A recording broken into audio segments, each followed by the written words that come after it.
Let's take a look at the anatomy of the LinkedIn website.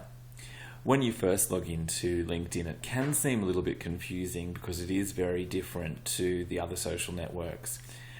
It still has a news feed, and we can see that on the left-hand side, and above that there's the opportunity to share an update.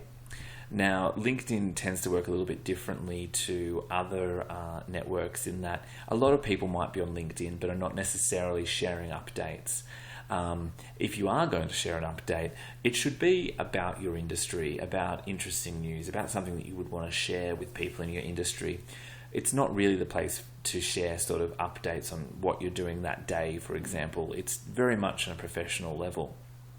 Now, this is the home area, and it provides some suggestions on the right-hand side about other people I might want to know. If I wanted to connect with people, though, I could go into the connections and go, for example, keep in touch. And this will actually give me, once it loads, a whole range of people who are second connections. So there's someone that I have in common, and you can go through this list and you can connect with various people. You can also manually search for people in here to add. So if you have an ex-colleague that you'd like to add, you can type in their name, for example, and a list of people will show up, and then you can identify that person. Likewise, for companies, if you're researching companies, you can search them through that top field. One of the most interesting things about LinkedIn for me is the news section, which is called Pulse. So I'll just load that up now. And this is so useful because it really tailors a news feed to your interests, your industry, and your skills. And I find it incredibly interesting and a very useful tool as well.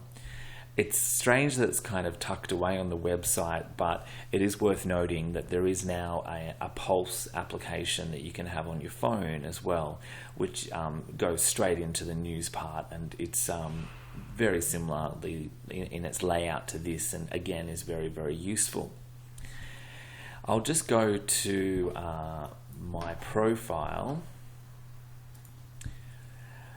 So this is my profile, and you can see that they don't have the kind of visual appeal that some other websites have, and you can actually tailor the sections that show up. But my profile obviously lists my my current job and where I live, my name, a summary of my skills, my experience, a range of skills that I have that I've listed in my resume essentially. And all these pictures are people that have actually sort of given me a recommendation of those skills. It also has my education and my connections down the bottom, as well as groups and following. Now you can include a whole range of other things in your profile. You can include sort of community work and volunteering and interests and many other things. It essentially works as a resume, and it needs to be looked at, not just in terms of if people are interested in hiring you, but just if someone's doing some research on you from a professional standpoint. They might go to your LinkedIn profile and to assess your professional capabilities. Now, that pretty much does it for the actual anatomy of the site LinkedIn. There's a whole bunch more stuff when you're setting up a profile, though, and it does guide you through that process fairly in a nice step-by-step process.